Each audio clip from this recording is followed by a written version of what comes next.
எங்களோட தலைவி இறந்துட்டாங்க. அ, அ, அ, அது அ, வாய்ப்பே இல்ல. அ, ஆனா அவங்க தானே ஏதோ ஒரு முக்கியமான விஷயம் சொல்லணும், திரும்ப வாங்கன்னு கடிதம் அனுப்புனாங்க. அ, அ, ஆனா அதுக்குள்ள எப்படி உங்க தலைவி எப்படி இறந்தாங்க? தாங்ஸின் தான் தாங்ஸிங் தான் கொன்னுட்டா. ஆ, அ, அந்த பொண்ணா?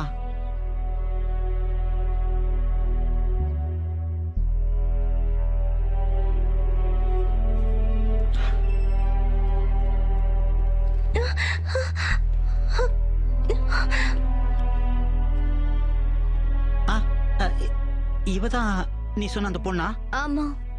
மாமா, இந்த டாங்ஸிங்க வியோக்சின் மாளிகையில கடத்தி வச்சிருக்காங்க. தலைவி பல வருஷமா தேடுறாங்க. ஒரு வழியா இன்னைக்கு அவங்க சந்திச்சாங்க. ஆனா தன்னோட பொண்ணு கையிலேயே அவங்க இறந்து போவாங்கன்னு எதிர்பார்க்கல. ஆ